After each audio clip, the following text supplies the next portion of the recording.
Bapak Profesor Dr. Haji Arif Zamhari. Semoga beliau selalu dilimpahkan keberkahan, kesehatan, dan keistiqomahan dalam membimbing kita sebagai muridnya. Amin, amin ya Rabbal Alamin. Sekali lagi saya ucapkan selamat kepada Ustadz Arif Zamhari atas gelar profesornya.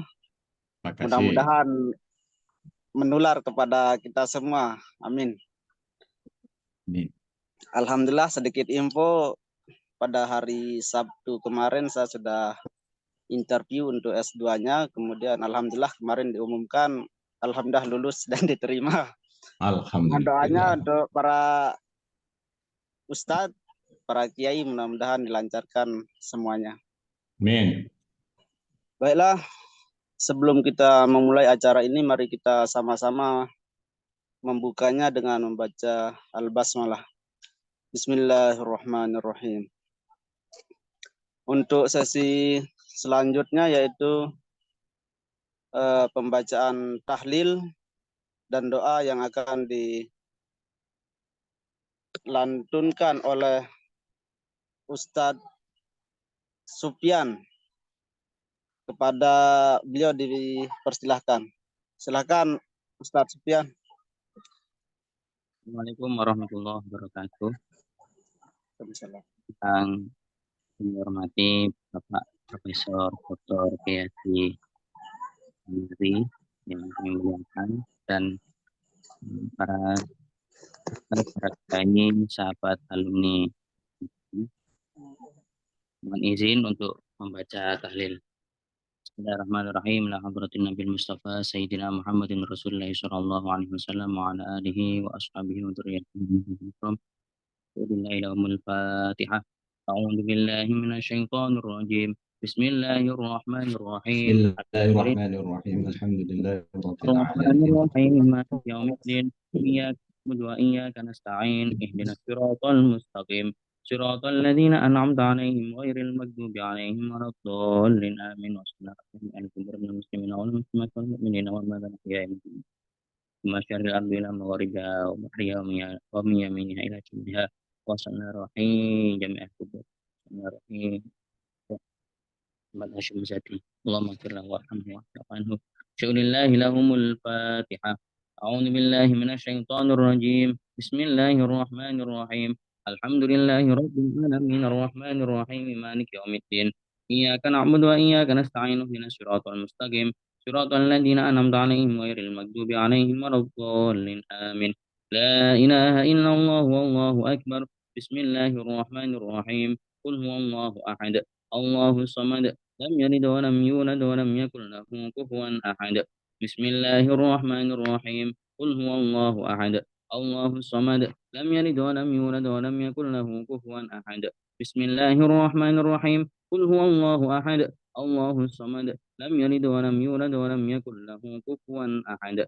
La ilaha illallah wallahu akbar. Bismillahirrahmanirrahim. Qul a'udzu birabbil falaq min syarri ma khalaq wa min syarri ghasikin idza waqab wa min syarri naffasati fil 'uqad wa min syarri hasidin idza hasad. La ilaha illallah wallahu akbar. Bismillahirrahmanirrahim. Qul a'udzu birabbin nas malikin nas ilahin nas min syarril waswasil khannas alladzi yuwaswisu fi sudurin nas minal jinnati wan nas. La ilaha illallah wallahu akbar. Bismillahirrahmanirrahim. Alhamdulillahi rabbil alamin. Ar-Rahmanir Rahim maliki yaumiddin. Iyyaka na'budu wa iyyaka nasta'in. Ihdinas siratal mustaqim. Siratal ladzina an'amta 'alaihim ghairil maghdubi 'alaihim waladdallin. Amin. Bismillahirrahmanirrahim. Alif lam mim. Dzalikal kitabu la raiba fihi hudan lil muttaqin. Alladzina yu'minuna bil ghaibi wa yuqimuna as-salata wa mimma razaqnahum yunfiqun. Walladzina yu'minuna bima unzila ilayka wa ma unzila min qablik wa bil akhirati hum yuqinun. Ulaika ala hudan min rabbihim wa ulaika humul muflihun. Wa ilahukum ilahun wahid.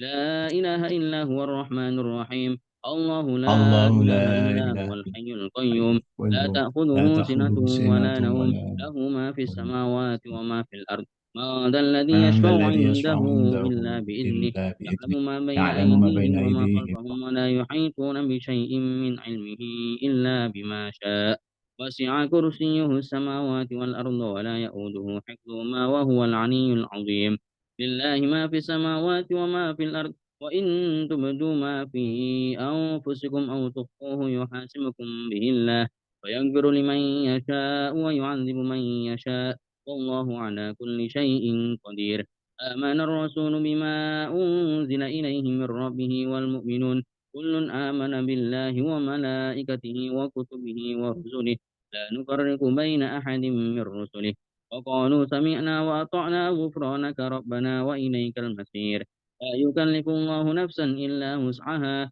لها ما كسبت وعليها ما اكتسبت ربنا لا تؤاخذنا إن نسينا أو أخطأنا ربنا ولا تحمل علينا إسرا كما حملته على الذين من قبلنا ربنا ولا تحملنا ما لا طاقة لنا به واعف عنا واغفر لنا وارحمنا ارحمنا واعف واعف عنا عنا واغفر لنا وارحمنا واعف عنا واغفر لنا وارحمنا أنت مولانا فانصرنا على القوم الكافرين ارحمنا يا أرحم الراحمين ارحمنا أرحم الراحمين ارحمنا يا أرحم الراحمين ارحمنا رحمة الله وبركاته عليكم أهل البيت إنه حميد مجيد إنما يريد الله ليذهب عنكم الرجس أهل البيت ويطهركم تطهيرا إن الله وملائكته يصلون على النبي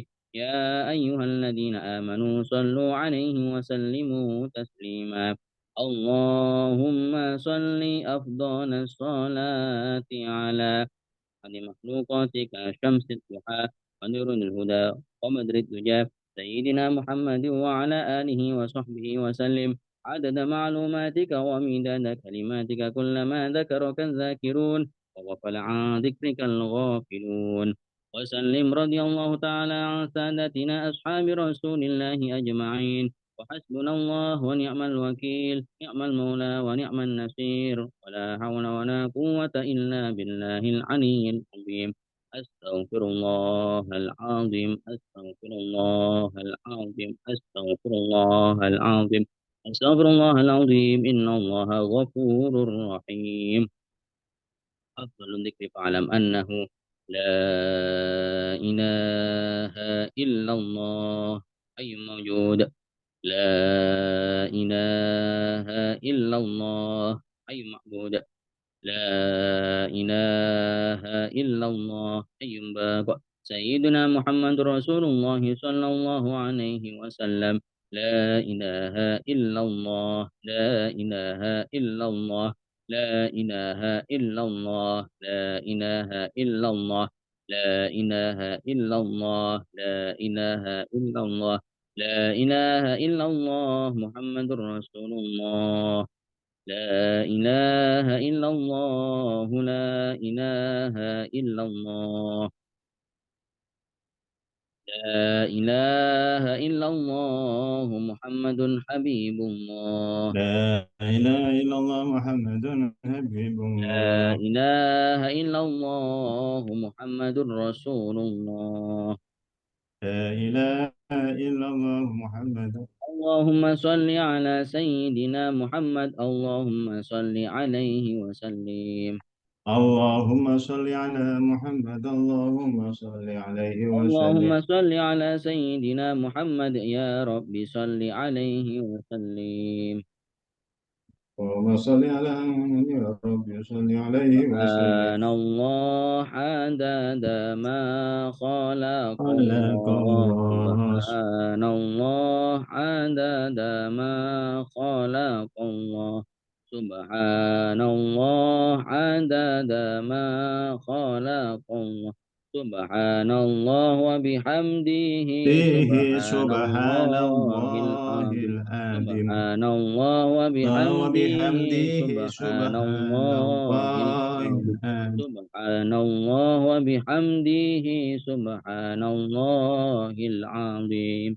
Ya Allah ya يا Rahman ya Allah ya Rahim ya Allah ya Rahman ya Allah ya Rahim ya Allah ya Rahman ya Allah ya Rahim sallallahu ala Muhammad sallallahu alaihi wasallam sallallahu ala Muhammad sallallahu alaihi wasallam sallallahu ala Muhammad صلى sallallahu الله alaihi عليه wasallam. Allahumma salli ala habibika sayyidina Muhammad wa ala alihi wa sahbihi wa barik wa sallim ajma'in. اللهم صل على سيدنا محمد وعلى آله وصحبه وبارك وسلم أجمعين. Al-Fatihah. أعوذ بالله من الشيطان الرجيم. بسم الله الرحمن الرحيم. الحمد لله رب العالمين الرحمن الرحيم مالك يوم الدين إياك صراط الذين أنعمت عليهم غير المغضوب عليهم. Bismillahirrahmanirrahim. Allahumma shalli ala sayyidina Muhammad wa ala sayyidina Muhammad. Alhamdulillah rabbil alamin. Allahumma ighfir lana dhunubana wa dhunuba abaina wa ummahatina wa ikhwanina wa dhurriyyatina wa li jami'il muslimina wal muslimat wal mu'minina wal mu'minat al ahya'i minhum wal amwat. Rabbana zalamna anfusana wa illam taghfir lana wa tarhamna lanakunanna minal khasirin. Allahumma ighfir lahum warhamhum wa'afihim wa'fu anhum. Allahumma la tahrimna ajrahum wa la taftina ba'dahum waghfir lana wa lahum. Rabbana innaka ra'ufur rahim. Rabbana atina fid dunya hasanah wa fil akhirati hasanah wa qina adzabannar. Subhana rabbika rabbil izzati amma yasifun wa salamun alal mursalin walhamdulillahi rabbil alamin. Al-Fatihah.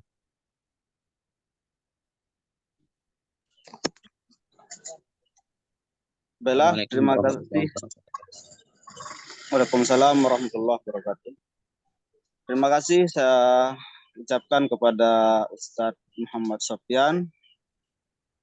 Dan sesi selanjutnya sambutan Ketua Alumni oleh Saudara Fathul Mujib.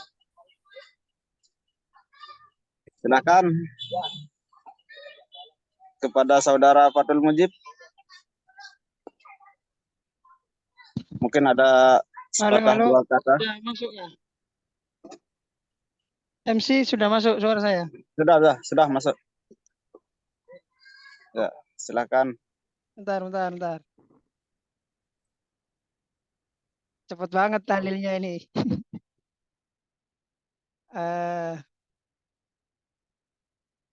Ya, alhamdulillahirabbil alamin. Bismillahirrahmanirrahim. Assalamualaikum warahmatullahi wabarakatuh.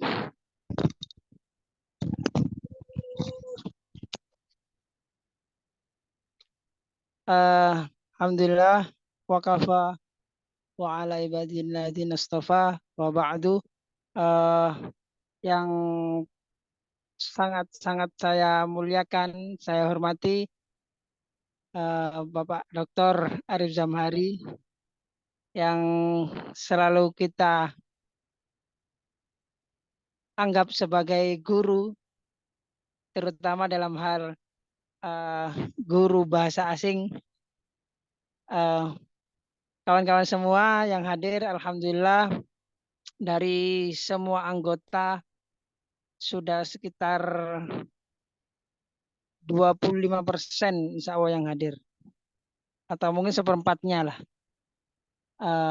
Bersyukur kehadirat Allah kita dapat berkumpul walaupun dengan tatap muka saja tanpa leher. Yang kedua, salawat serta salam marilah kita curah limpahkan kepada junjungan kita Nabi besar Muhammad SAW.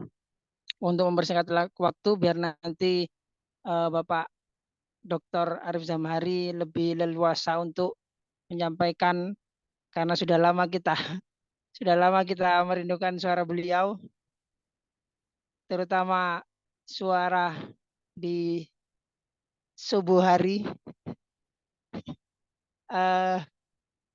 Mungkin sedikit akan yang saya sampaikan dari beberapa pertemuan kita atau dari beberapa diskusi kita dengan pengurus alumni sekaligus dari koordinasi dengan beberapa atau dari pihak panitia, kita dapat kabar bahwa insya Allah Sabtu depan atau mungkin dari kemarin sebenarnya sudah dimulai rangkaian Haul Aba, mulai dari seminar kemarin,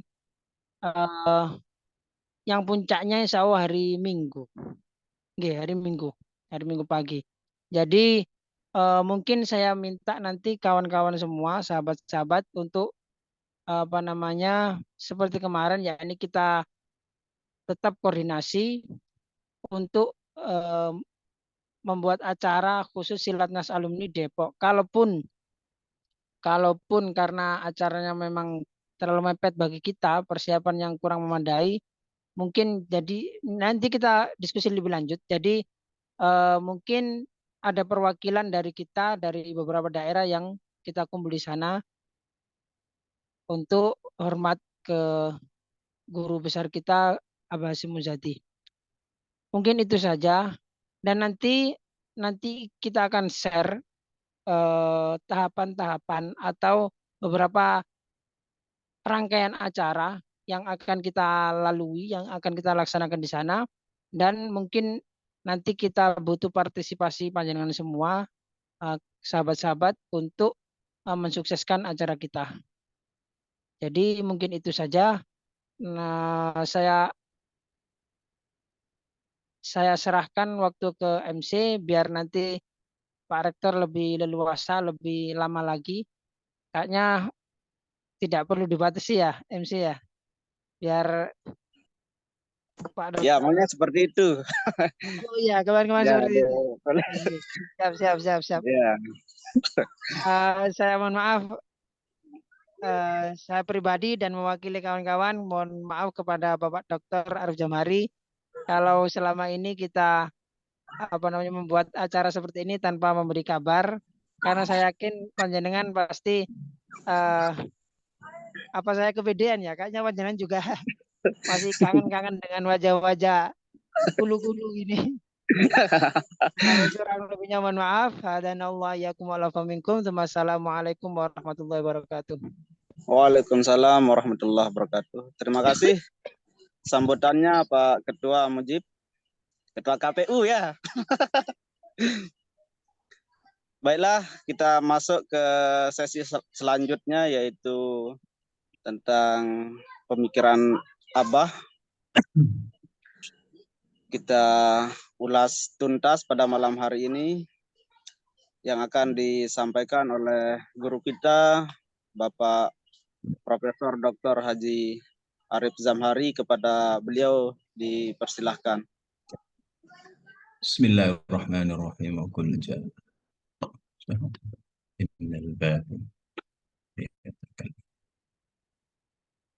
Assalamualaikum warahmatullahi wabarakatuh. Waalaikumsalam warahmatullahi wabarakatuh. Bismillahirrahmanirrahim. Alhamdulillahil qail fi kitabihil karim. A'udzu billahi minasyaitonir rajim. Bismillahirrahmanirrahim. Subhanaka la ilma lana illa ma 'allamtana innaka antal alimul hakim. Rabbana hab lana min ladunka rahmah wa hayyi' lana min amrina rasyada. Allahumma shalli wa sallim wa barik ala sayyidina wa habibina wa syafi'ina wa uswatina wa qurrati a'yunina Muhammadin sallallahu alaihi wasallam wa ala alihi wa ashabihi ila yaumil qiyam, amma ba'd. Berbahagia sekali pada malam hari ini saya bisa bertemu kembali dengan wajah-wajah lama ya, yang sudah berubah, banyak berubah wajahnya ya. Mungkin sudah pada makmur semua, jadi berubah wajahnya. Berkah. Ini wajahnya ketua alumni juga sudah berubah. MC ini juga sudah berubah. Sudah lebih makmur dibanding waktu dulu di Depok. Mungkin makannya sudah 3 kali. Ya. tidak 2 kali lagi ya. Alhamdulillah senang sekali saya bisa bertatap muka bersilaturahim dengan para alumni. Semoga semua yang hadir di sini diberikan rizki yang banyak. Amin. Allahumma amin. Amin, amin. Rizki yang halal, Amin. keluarga yang sakinah, mawaddah, warahmah, yang belum dapat jodoh segera dapat jodoh, Amin. Ya Rabbal yang Alamin. sudah dapat jodoh dapat anak, yang belum lulus S2 segera lulus S2, yang lulus S2 bisa lanjut S3. Amin. Allahumma amin. Amin, amin. Allahumma amin. Amin, amin. Pertemuan ini sesuai dengan niatan awalnya, ini tidak lain dalam rangka mengamalkan hadis Rasulullah Shallallahu Alaihi Wasallam, "Udhkuru mahasina mautak, wa kafu am masawi."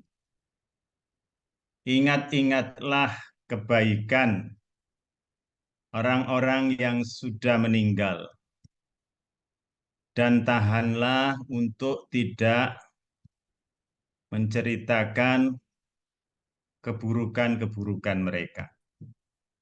Jadi kita hadir di sini yaitu dalam rangka mengamalkan hadis itu untuk mengingat-ingat, selalu mengingat-ingat kembali kebaikan almarhum, yang dalam hal ini kebaikan pemikiran-pemikiran beliau, jasa-jasa beliau baik untuk nusa, bangsa, dan agama. Baik, sesuai dengan permintaan, saya akan mencoba menyampaikan pemikiran beliau yang sebetulnya sudah saya tulis di salah satu jurnal. Jurnalnya berbahasa Inggris. Yang mungkin yang bisa menerjemahkan silakan diterjemahkan, kalau belum bisa ini saya jelaskan pada malam hari ini. Saya akan mencoba menjelaskan pemikiran keagamaan beliau dan kebangsaan beliau, ya. Tapi yang saya singgung terlebih dahulu adalah bagaimana pemikiran keagamaan beliau itu kemudian beliau implementasikan ke dalam praktek kehidupan berbangsa dan bernegara di negara yang kita cintai ini, negara Indonesia. Yang akan saya bahas adalah bagaimana pemikiran beliau tentang konsep moderasi yang diimplementasikan, yang dijelaskan dengan menggunakan konsep rahmatan Islam, rahmatan lil alamin. Mengapa beliau menggunakan istilah Islam rahmatan lil alamin, tidak menggunakan istilah yang lain? Beliau mengatakan, saya pernah mendengar beliau, saya ingin menyampaikan satu pemikiran yang memang pemikiran itu betul-betul dengan menggunakan bahasa agama, dalam hal ini adalah bahasa Al-Quran. Islam rahmatan lil alamin. Jelas istilah itu ada dalam Al-Quran. Saya tidak mau menggunakan istilah lain, Islam apalah, Islam progresif, Islam agresif, Islam Nusantara, Islam apalah. Enggak. Saya menggunakan istilah yang betul-betul genuine, yang terambil dari Al-Quran. Sehingga dengan menggunakan istilah ini, umat tidak merasa asing. Karena memang itu betul-betul berangkat dari bahasa Al-Quran. Nah, bagaimana konsep Islam rahmatan lil alamin yang digagas oleh beliau dan apa yang melatar belakangi konsep mempromosikan Islam rahmatan lil alamin. Hari ini sekalian yang saya muliakan, para alumni yang saya banggakan, beliau memperkenalkan Islam rahmatan lil alamin ini berangkat dari kenyataan yang ada, kenyataan sosial yang terjadi pada saat itu. Yang pertama, ya, saat itu di Indonesia, ya, di Indonesia tengah berkembang cara pandang, sikap dan praktek beragama yang ekstremis. Nah, ini yang ekstrim itu, yang kereng-kereng, yang kenceng-kenceng itu. Karena sikap ekstremis ini kemudian mengesampingkan martabat kemanusiaan. Ini yang pertama. Jadi saat itu, sebagaimana yang kalian ketahui, Anda waktu itu sudah ada di sini ya, 2011 ya. Mungkin jauh sebelum itu ya, sudah berkembang cara pandang, sikap, dan praktek beragama yang ekstrim. Nah, yang kedua, saat itu juga berkembang klaim-klaim kebenaran subjektif ya, dan pemaksaan kehendak atas nama tafsir agama ya, serta pengaruh kepentingan ekonomi dan politik sehingga menyebabkan konflik. Waktu itu banyak konflik di daerah ya, yang sebetulnya bukan konflik agama, tapi konflik politik yang dibungkus oleh agama. Nah, ini harus dipahami. Nah, yang selanjutnya, latar belakang selanjutnya adalah berkembangnya semangat beragama yang tidak selaras dengan kehidupan berbangsa dan dalam bingkai negara Kesatuan Republik Indonesia. Ini faktor-faktor internal. Faktor eksternalnya apa? Tantangan eksternalnya. Tantangan eksternalnya adalah maraknya pandangan Islamofobia ya di kalangan masyarakat Barat terhadap Islam. Ini juga akibat dari gerakan-gerakan terorisme yang ya kita tahu sendiri, ya pelakunya memang ada dari kalangan umat Islam sehingga menyebabkan adanya Islamofobia, ketakutan terhadap umat Islam di kalangan warga bangsa di negara Barat. Nah, itu semua kemudian melatar belakangi Abah waktu itu sebagai pengurus PBNU ya. Bagaimana secara internal Islam itu dipahami tidak seperti yang dipahami oleh orang-orang yang ada di Indonesia yang tadi, yang kenceng-kenceng tadi, yang ekstremis. Dan juga bagaimana punya keinginan mempromosikan ajaran agama Islam ala NU dibungkus Islam rahmatan lil alamin itu ke dunia internasional. Ya tadi untuk apa? Untuk menghilangkan ketakutan terhadap Islam. Islam itu tidak seperti yang mereka bayangkan. Islam itu ngebom, enggak seperti itu. Itu adalah yang sering dikatakan itu orang yang salah memahami agama Islam. Nah, ini yang ingin dipromosikan ya, Islam rahmatan lil alamin, yang istilah itu berangkat dari Al-Qur'an, wa ma arsalnaka illa rahmatan lil alamin. Dan yakin bahwa Islam rahmatan lil alamin ini, Islam yang menjadi rahmat pada seluruh alam ini akan mampu menciptakan ya kehidupan dunia yang adil dan damai. Kalau ini dipraktekkan secara benar. Ya, kalau dipraktekkan secara betul. Nah, ini berangkat dari keyakinan inilah kemudian keliling dunia ya. Beliau sering mengatakan saya itu sudah sudah mengunjungi seluruh dunia kecuali yang belum ya. Saking seringnya negara-negara dikunjungi. Dan beliau tidak lelahnya ya mempromosikan ajaran Islam rahmatan lil alamin itu ya. Dan lebih khusus seperti nanti yang akan saya jelaskan seperti apa Islam rahmatan lil alamin yang dipahami atau yang dikembangkan oleh yang diterjemahkan seperti apa. Nah, untuk menerjemahkan rahmatan lil alamin ini ya, menggunakannya melalui prinsip-prinsip Ahlus Sunnah wal Jamaah. Ini seperti yang dijelaskan oleh para ulama Nahdlatul Ulama. Ya, dari kalangan NU. Ya. Yang salah satu atau yang prinsip-prinsipnya itu antara lain ada tawasud, ya, ada iktidal, ada tawazun. Tawasud itu moderasi, iktidal itu tegak lurus, ya. Tawazun itu berimbang. Nah, ini beliau terjemahkan dengan menggunakan ini.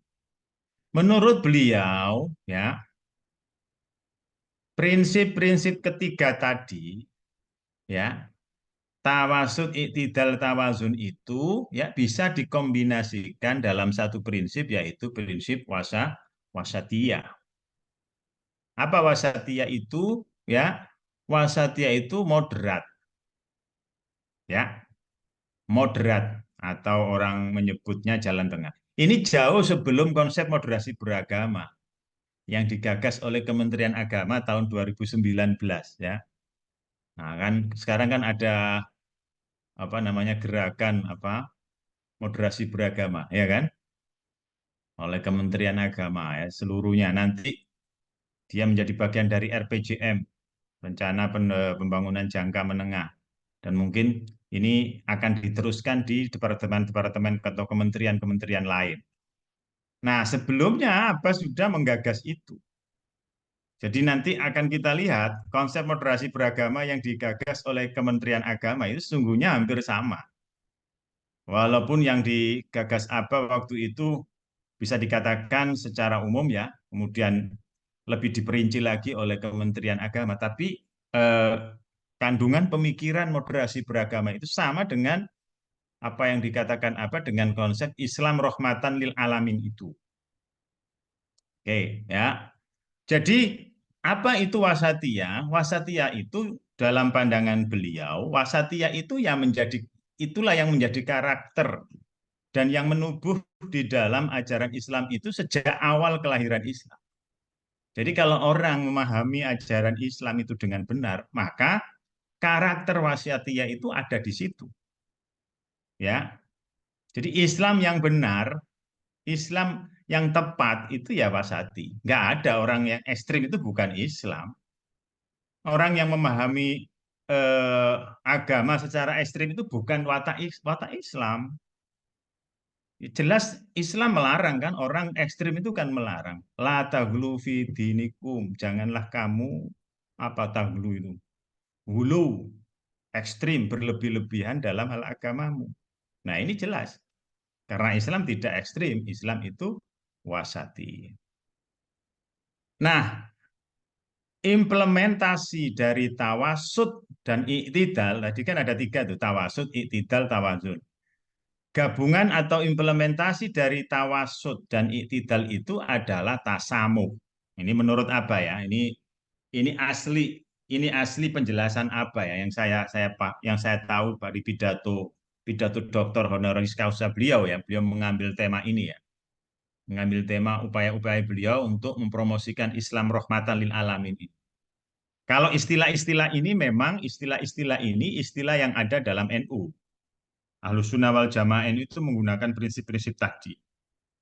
Tapi untuk pengembangannya, meramu sendiri, ya, kemudian menerapkan prinsip Islam rahmatan lil alamin ini dalam konteks kehidupan berbangsa dan bernegara, kemudian hubungan agama dan negara, hubungan agama dengan tradisi dan lain sebagainya. Ya, dan memang itu juga ada secara umum juga ada di NU, dan ini khas pemikiran Ahlus Sunnah wal Jamaah An-Nahdliyah, ya, seperti ini, gitu ya. Jadi tawasud dan iktidal, gabungan tawasud dan iktidal itu menumbuhkan sikap toleran atau tasamuh. Nah, toleran itu apa? Tasamuh itu apa? Tasamuh itu adalah, ya, menurut beliau, ya, tasamuh itu menghargai, ya, prinsip-prinsip orang lain, ya, menghargai prinsip-prinsip orang lain walaupun kita tidak setuju dengan prinsip itu. Ya. Jadi kita menghargai. Kalau Pak Kures itu dalam bukunya Toleransi itu ya, kita menghargai, kita mengakui eksistensi orang lain walaupun kita tidak harus setuju dengan apa? Dengan pandangan atau prinsip orang lain itu. Tapi kita menenggang rasa, menenggang. Nah, lawan dari tasamu itu adalah eksklusivisme, eksklusif. Eksklusif itu apa? Eksklusif itu adalah orang yang memegang prinsip-prinsip dirinya sendiri, tapi tidak menghormati prinsip-prinsip orang lain dan menganggap diri mereka itu sebagai yang paling benar. Itu eksklusif. Nah ini ya. Jadi tasamo ya, ini prinsip rahmatan lil alamin yang diterjemahkan ketiga ini. Waktunya sudah habis ya ini ya. Masih belum?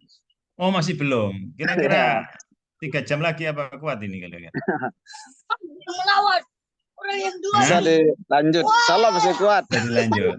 Oke. Ya, di sisi lain. Di sana jam berapa, Aril?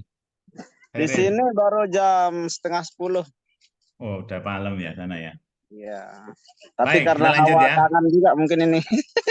Hawa kangen juga ini. Oh gitu Nggak ya. apa-apa, Kita ya. lanjut ya. Oke. Ini waktu Lombok bagian timur apa tengah ini? Waktu tengah. Tengah ya. Oke.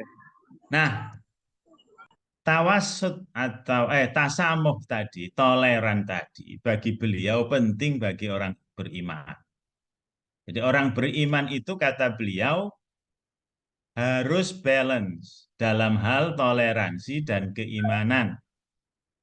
Kenapa? Karena toleransi itu sendiri bagian dari ajaran keimanan, ajaran Islam. Kalau orang hanya beriman saja tanpa toleran itu belum sempurna. Ya, belum sempurna keislamannya kata beliau. Jadi orang-orang yang tasamuh itu ya, orang yang toleran itu tidak mengorbankan keimanannya atas nama toleransi. Ya, kalau orang liberal kan enggak. Dia atas nama toleran mengorbankan keimanannya. Ya kan? Itu liberal. Kalau menurut beliau orang yang moderat itu dia tidak mengorbankan keimanannya atau atas nama toleransi. Jadi kalau hari Natal ya tidak perlu harus ke gereja, sholawatan di gereja ya seperti ada beberapa kelompok itu yang saya pernah lihat itu. Nggak harus begitu. Anda cukup menghormati ya that's it, nggak perlu kemudian takut dikatakan tidak toleran, kemudian Anda ikut beribadah di situ ya. Nah, ini ya, orang yang memiliki karakter apa namanya? Wasati itu ya, dia tidak mengorbankan keimanan demi atas nama toleransi. Nah, ini penjelasan dari beliau ini yang saya kira sangat penting sebagai pedoman kita dalam kehidupan di masyarakat yang pluralistik seperti Indonesia. Nah, beliau membagi toleransi itu menjadi 2 macam. Satu, toleran di dalam internal umat Islam sendiri dan toleran di antara umat Islam dan non-Muslim. Ya kan? Kita menurut beliau harus mengembangkan toleransi di dalam kalangan Islam sendiri karena kita tahu di dalam Islam itu banyak sekali perbedaan-perbedaan. Dari sisi furu'iyah banyak perbedaan. Nah, terkait dengan perbedaan-perbedaan itu, kita tidak boleh bersikap eksklusif, tapi harus toleran. Yaitu dengan cara tadi, mengakui keberadaan mereka. Ya. Nah, dalam hal ini, prinsip yang kita gunakan adalah Al-Quran Surat Al-Qasas ayat 55 itu. Lana a'maluna walakum a'malukum. Itu. Nah, kalau dalam hal yang kedua, jenis toleransi yang kedua ya lakum dinukum waliyadin. Nah, begitu. Jadi ya mungkin antara NU Muhammadiyah beda pandangan terkait dengan awal Ramadan ya, jumlah rakaat apa taraweh. Nah, itu kita harus toleran, ya. Tidak boleh menganggap pandangan kita yang paling benar, mereka salah, ya. Tidak boleh seperti itu, ya. Ini yang dikembangkan beliau. Kata beliau, kalau untuk kaitan dengan toleransi antar agama, kalau bisa apa namanya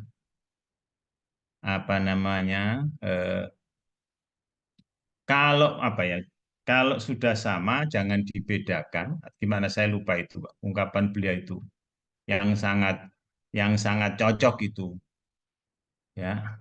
Kalau sama tidak perlu dibedakan, kalau beda tidak perlu disamakan. Ya kalau memang ajaran teologinya dari sononya sudah berbeda, ya nggak perlu disamakan. Tapi kalau ada hal-hal yang sudah sama, nggak perlu dibeda-bedakan. Itu kata beliau. Itu sangat sangat terkenal waktu itu ungkapan itu dari beliau, itu asli dari beliau dan itu digunakan sebagai mantra untuk semacam mantra untuk membina kerukunan antar umat beragama. Ya, itu ya.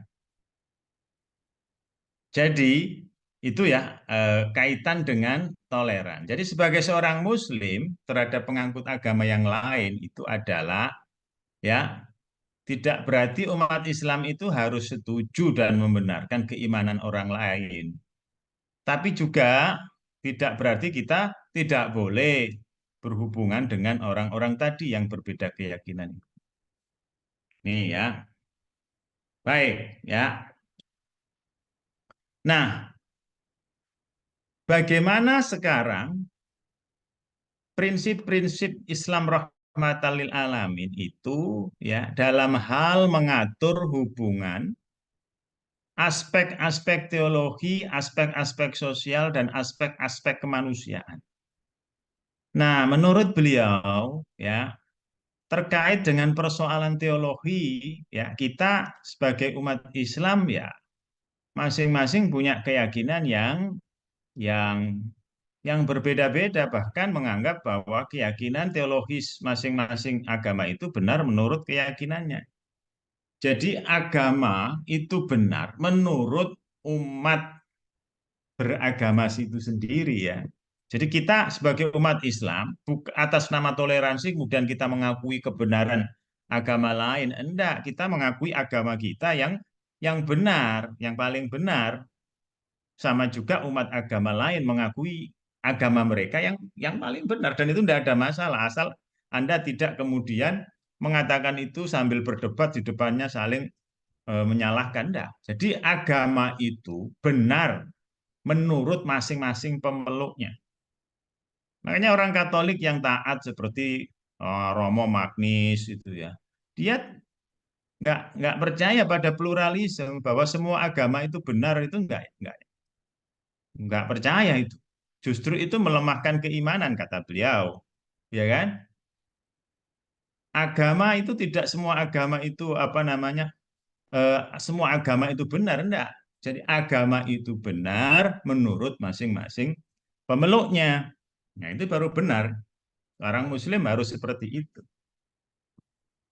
Dan itu tidak mengurangi ajaran kita, toleransi kita terhadap umat agama lain. Nah, itu terkait dengan persoalan teologis, penerjemahan Islam rahmatan lil alamin itu.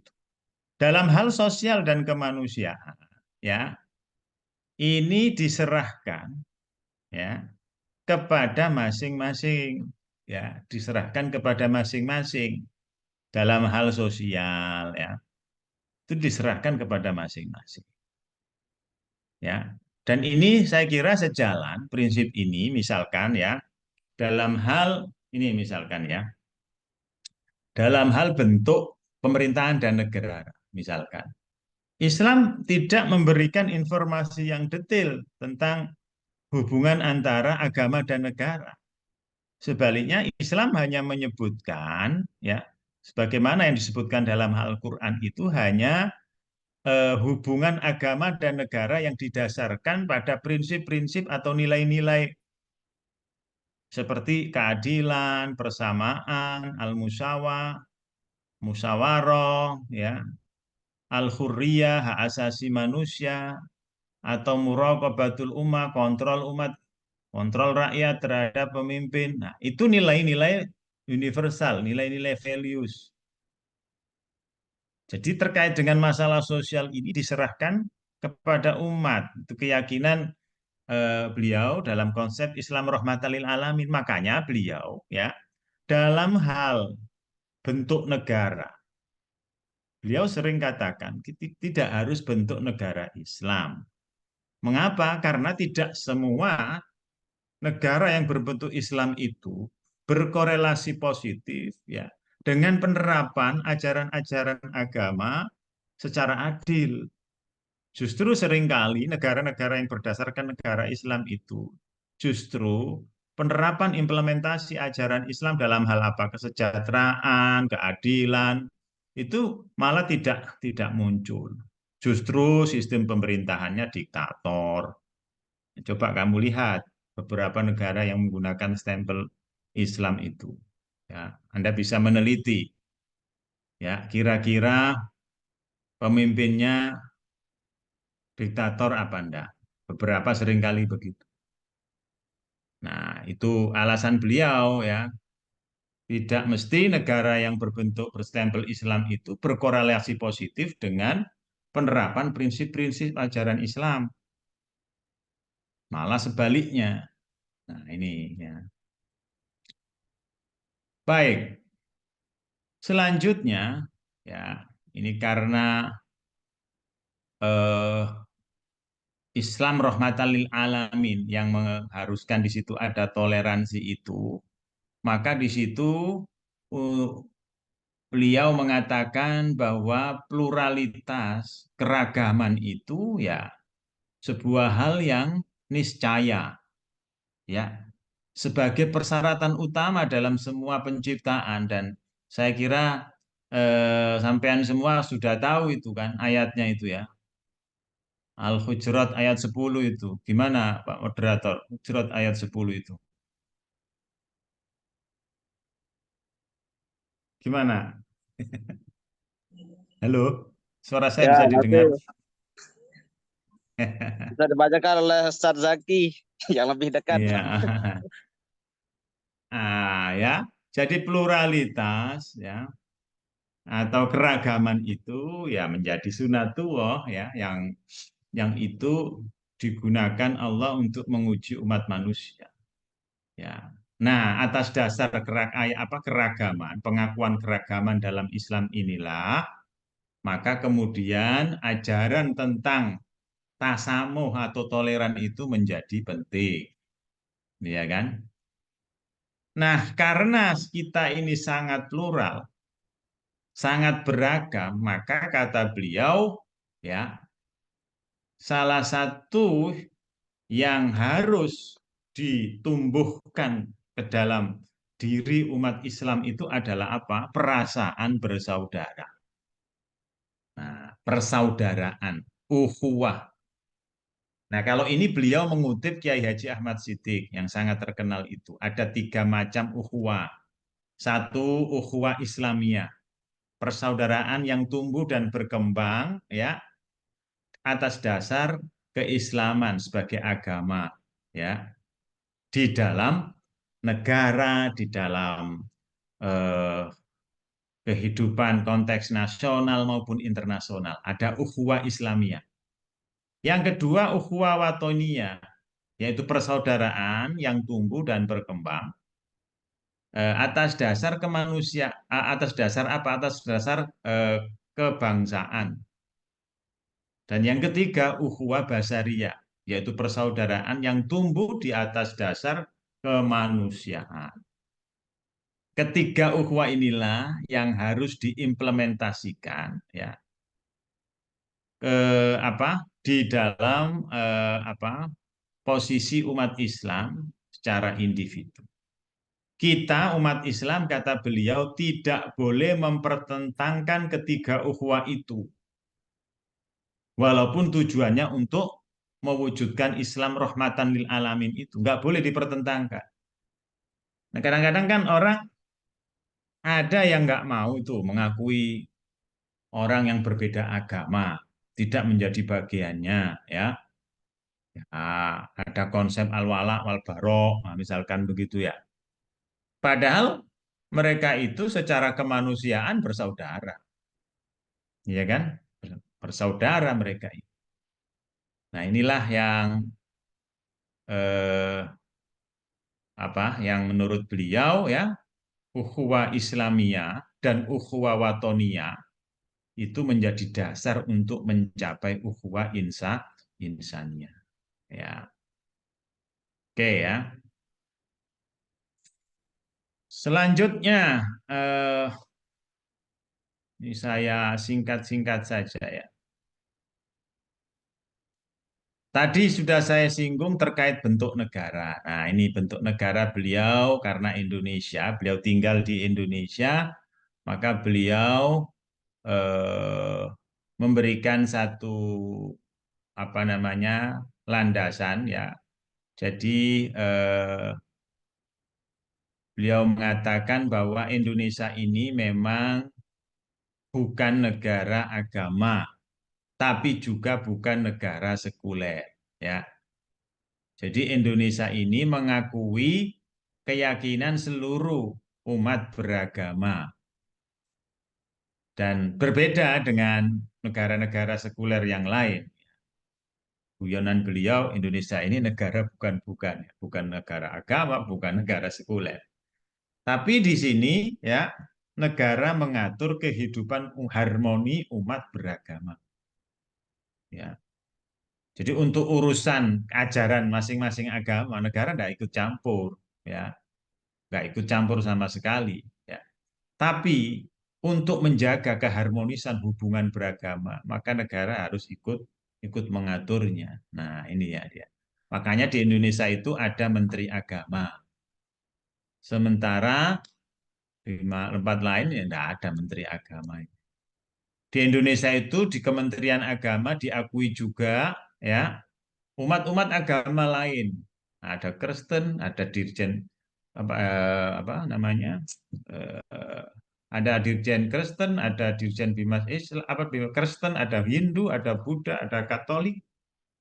Itu di Indonesia. Menteri juga ada menteri yang non Muslim ya. Gubernur ada gubernur non Muslim. Coba di Amerika. Walaupun dia mengatakan negara demokratis, hampir tidak ada menteri yang beragama Islam, itu tidak ada. Indonesia walaupun mayoritas Islam, orang non-Muslim masih bisa menjadi pejabat negara, ya enggak? Nah, ini hebatnya Indonesia. Ini yang sering saya sampaikan kalau saya diundang seminar ke luar negeri. Saya bangga menjadi orang Indonesia. Walaupun Indonesia itu the majority is Muslim, tapi jabatan-jabatan publik di pemerintahan itu dipegang oleh orang non-Muslim. Coba dari menterinya Pak Jokowi, Pak Presiden itu yang non-Muslim ada berapa? Coba dihitung. Pasti lebih dari 3. Coba bandingkan dengan kabinetnya Joe Biden di Amerika sana. Ada nggak menterinya yang beragama Islam? Nggak ada. Anggota parlemennya aja, anggota senatnya aja yang beragama Islam bisa dihitung jari. Tidak lebih dari 5 mungkin. Nah, ini hebatnya negara kita dengan Pancasila. Oke ya. Nah, yang terakhir, bagaimana pemikiran beliau terkait dengan akomodasi terhadap budaya lokal dalam perspektif Islam rahmatan lil alamin. Nah, ini ya. Beliau memulainya dari sejarah. Ya. Islam masuk ke Indonesia itu dengan cara yang damai. Islam masuk Indonesia itu diyakini beliau berangkat dari para pedagang. Nah, Anda tahu psikologi orang yang berdagang itu kan ingin dagangannya laku, ya enggak? Untuk laku dia harus berbaik-baik dengan orang lokal. Orang yang dijajakan dagangannya, ya kan? Nggak mungkin orang dagang itu kereng wajahnya, nggak bisa senyum. Ya, makanya ada pepatah Cina kuno itu, kalau Anda tidak bisa tersenyum, jangan berdagang.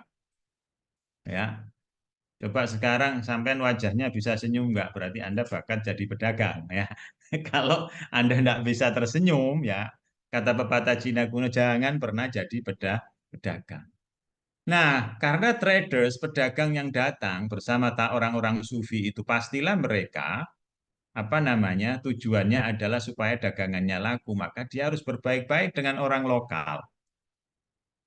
Dan beliau diusahakan menggunakan bahasa-bahasa orang lokal itu tanpa menggunakan bahasa asal mereka di sana, di Arab atau di Gujarat dan lain sebagainya itu. Dan mereka selain dakwah, mereka juga berdakwah. Nah, ini karena itu Islam yang datang saat itu adalah Islam yang akomodatif terhadap kebudayaan lokal melalui proses akulturasi. Pelan-pelan, tidak melalui perubahan yang drastis. Caranya gimana? Caranya jika budaya lokal yang tidak bertentangan dengan ajaran Islam, maka para dakwah, pendakwah, wali songo ini mengapresiasinya, bahkan menggunakannya sebagai sarana dakwah, sebagai wasilah dakwah. Iya kan? Makanya kemudian terkenal ada wayang kulit, dakwah dengan wayang kulit, ada gerbek mulut, ada istilah barokah, berkat. Nah, banyak lagi bagaimana elemen-elemen kebudayaan lokal masyarakat pada masa itu digunakan sebagai sarana dakwah, dan itu sangat pas dan sangat cocok. Keislaman orang Indonesia di Nusantara ini ya terjadi tanpa paksaan dan tanpa peperangan. Ya. Beliau sering mengatakan begini, mengilustrasikan begini. Borobudur, ya, Borobudur itu peninggalan apa? Agama apa? Agama Buddha kan ya. Itu dulunya sekitar Borobudur itu pasti orang agama Buddha semua. Dan di Prambanan itu pasti di sekelilingnya orang Hindu semua. Tapi toh ketika umat di sekitarnya menjadi Islam, Borobudur itu tidak hilang dengan sendirinya karena umat sekitarnya Islam. Dan Wali Songo tidak khawatir orang-orang Islam yang ada di sekitar itu berubah menjadi Hindu kembali atau Buddha kembali gara-gara ada Borobudur, sehingga tidak perlu dihancurkan.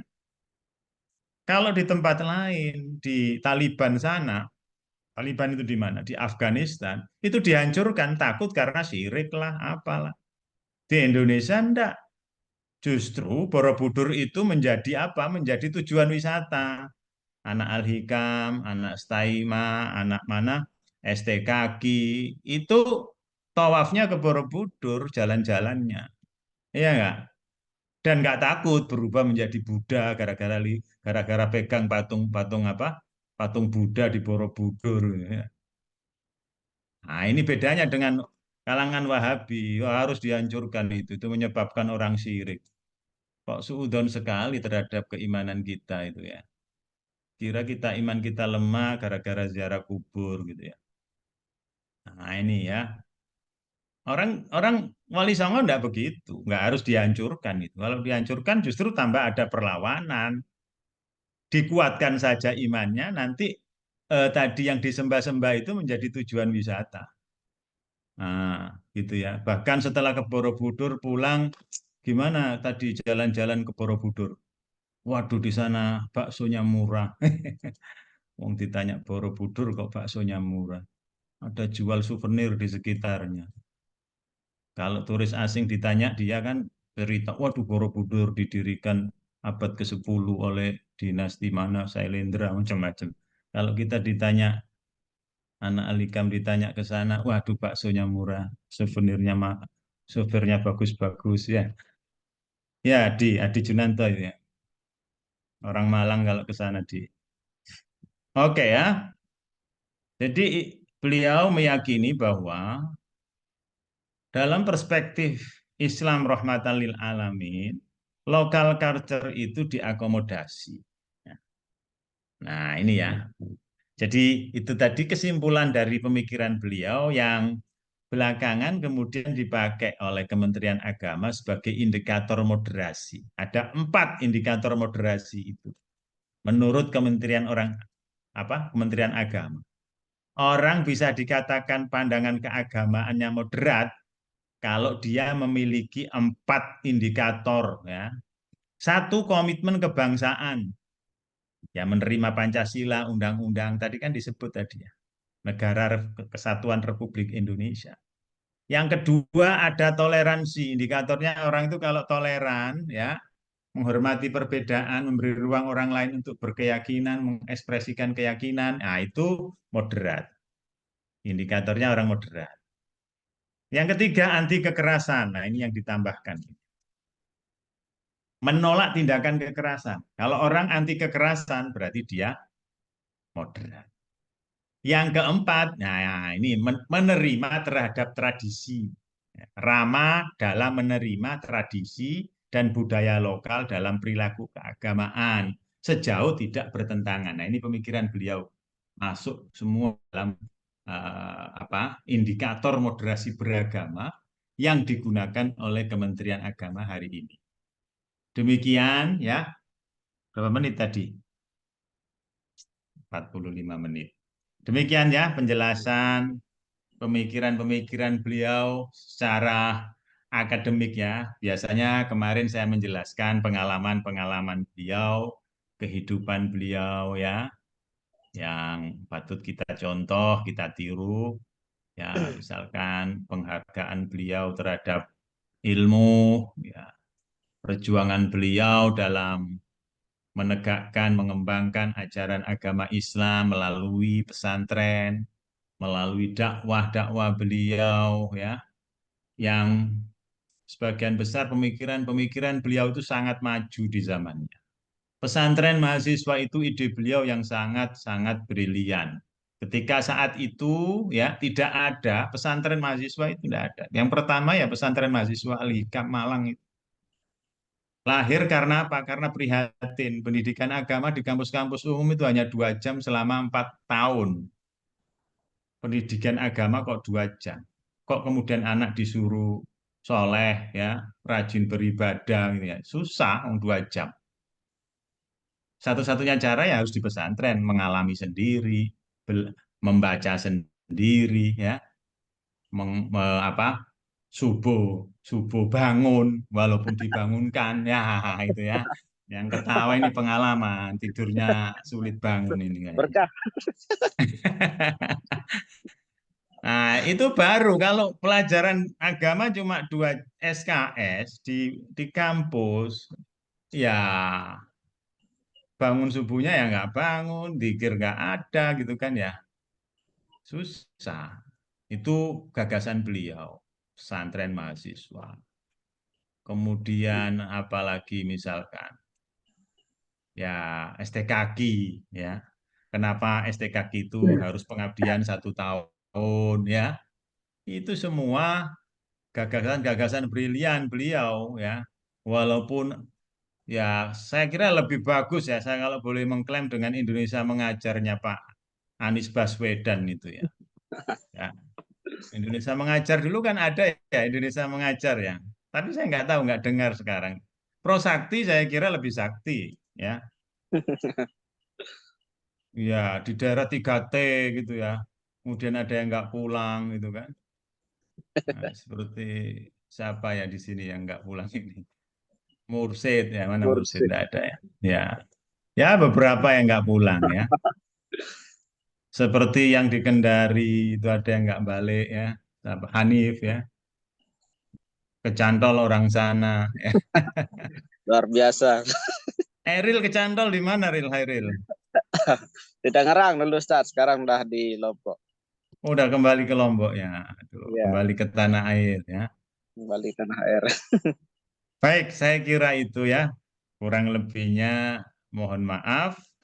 Bisa kita lanjut dengan dialog. Sekian, wallahul muwafiq ila aqwamit thoriq. Assalamualaikum warahmatullahi wabarakatuh. Kopinya diminum Waalaikumsalam masing-masing ya, warahmatullahi kopinya. Nggak ada wabarakatuh. kopi nih ya. Baik, terima kasih. Saya aturkan kepada Ustadz Arif. Saya kira tidak perlu disimpulkan ya, ini daging semua isinya ini. Mudah-mudahan kita bisa mengaplikasikan apa yang telah beliau sampaikan kepada kita semua. Untuk sesi tanya jawab, saya persilahkan kepada teman-teman. 3 aja dulu ya. Memang ini terasa cepat rasanya walaupun sudah hampir 1 jam, ini tidak terasa 1 jam. Silahkan bagi teman-teman yang ingin bertanya langsung dipertanyakan atau bisa di Saya Mas Ente. di chat. Ya, silahkan. Siapa ini? Perkenalkan nama dan tempat. Baik, siap Pak Moderator. Assalamualaikum Ustadz, Prof, Doktor. Waalaikumsalam. Saya ingin Wah, ini tetangga Al-Hikam ini. saya ingin bertanya Iriansyah. ini Pak Prof tentang konsep pemikiran wasatiyah Abah. Tadi saya tertarik di akhir tadi ada penambahan bahwasanya moderasi beragama yang ditulis oleh Kemenak belakangan ini itu kan ada ditambahkan dengan anti kekerasan. Nah, itu saya juga tidak pernah menemukan tentang Abah yang mengatakan seperti itu kecuali terkait dengan Islam-Islam yang ekstremisme gitu. Kemudian ternyata ini Pak anti kekerasan statement anti kekerasan sebagai indikator moderasi beragama ternyata memiliki efek yang sangat luar biasa ketika masyarakat dunia itu menyoroti hukum Islam yang ada di Aceh, khususnya dari sisi HAM.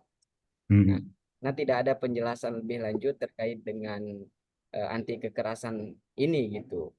Jadi saya itu mencari-cari kira-kira dulu Abah itu bagaimana melihat hukum cambuk yang sudah berjalan lama di Aceh itu, apakah itu termasuk dalam bingkai moderasi beragama atau tidak? Karena dalam sisi HAM sendiri mereka itu mempermasalahkan karena itu menurunkan harkat martabat dan lain sebagainya kayak gitu. Itu di dalam jurnal saya lihat seperti itu. Terima kasih. Oke. Langsung dijawab ya. Oke, langsung. Oke, ya. Ya kadang-kadang orang barat itu double standar. Kalau itu yang melakukan umat Islam gitu ya, itu kemudian dianggap melanggar hak asasi manusia, hukum cambuk, hukum kisos ya. Padahal di barat itu juga ada hukum hukuman mati itu ada. Di Amerika masih ada sampai sekarang. Di kursi listrik itu ada orang dihukum mati di kursi listrik coba. Disetrum kepalanya ini, kopiahnya ini dikasih kabel listrik. Ada itu. Ya. Jadi masih ada. Terus apa yang terjadi misalkan di penjara Abu Ghraib itu kan orang disiksa ya. Orang kemudian matanya ditetesi air ya. Itu kan lebih berat itu ya. Kemudian dicambuk juga, di-strom juga untuk ngaku. Supaya dia mengaku itu disiksa. Nah, memang Abah tidak sampai ke sana ya, tidak pernah pandangan beliau terkait dengan pelaksanaan syariat Islam di Aceh ya. Beliau tidak pernah, ya saya nggak tahu, mungkin saya nggak tahu ya, mungkin beliau pernah memberikan respon atas persoalan itu ya, tapi saya jujur saya belum tahu ya. Tapi pendapat pribadi saya terkait dengan itu, ya itu kalau undang-undangnya begitu ya gimana lagi, undang-undang yang disepakati. Iya kan? Sama dengan yang tadi, undang-undang di Amerika juga masih menggunakan hukuman mati. Saudi Arabia juga masih, kalau ada orang membawa narkoba ke sana, ya pasti dia kena hukuman mati. Tapi orang Barat tidak pernah komen ya tentang itu. Jadi sesungguhnya ya hak asasi manusia itu memang berbeda ya. Misal begini, orang kawin sesama jenis, laki-laki dengan laki-laki, perempuan dengan perempuan. Itu menurut hak asasi manusia, hukum hak asasi manusia sana sesuai. Orang nggak boleh melarang itu. Nah, menurut kita kan nggak sesuai itu ya. Jadi prinsip hak asasi manusia menurut pandangan Barat dan Islam saya kira berbeda dari berangkat dari konteks kebudayaan masing-masing masyarakat. Tuh. Seperti itu melanggar hak asasi manusia kalau Anda kemudian melarang ya. Loh ini kan memang kecenderungan seks apa namanya alasannya macam-macam lah ya. Begitu. Nah, kalau kita ya nggak boleh ya nggak. Apapun alasannya, alasan hak asasi manusia dan tidak ya nggak boleh. Pernikahan kok sesama jenis. Kambing aja nggak seneng, kambing laki-laki aja nggak seneng sama laki-laki ya nggak. Pasti seneng kambing perempuan ya nggak. Kambing aja nggak mau loh. Ini manusia kok mau gitu loh. Berarti manusia itu kelasnya di bawah kambing berarti. Ya, sorry ya mengatakan kambing. Nah, begitu. Gimana Iriansa? Ya, terima kasih banyak, Ustaz. Oke, cukup. Cukup, Ustadz Iriansah. Kemudian ini ada pertanyaan kedua dari Ahmad Fauzi. Wah, Ahmad Fauzi. Terima kasih, Prof. Izin bertanya, mungkin ini berangkat dari rasa sakit hati pribadi katanya. Tapi kenapa pemikiran-pemikiran Abah yang banyak diadopsi golongan sekarang kok tidak dinisbatkan ke Abah ya? Oh, Mungkin ini nggak Fauzi penting. ini dari mana Fauzi asal? Saya lupa.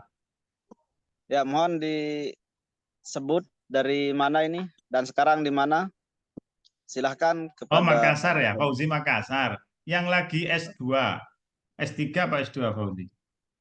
Jadi Ponto ya Fauzi ini. Oke, saya jawab ya.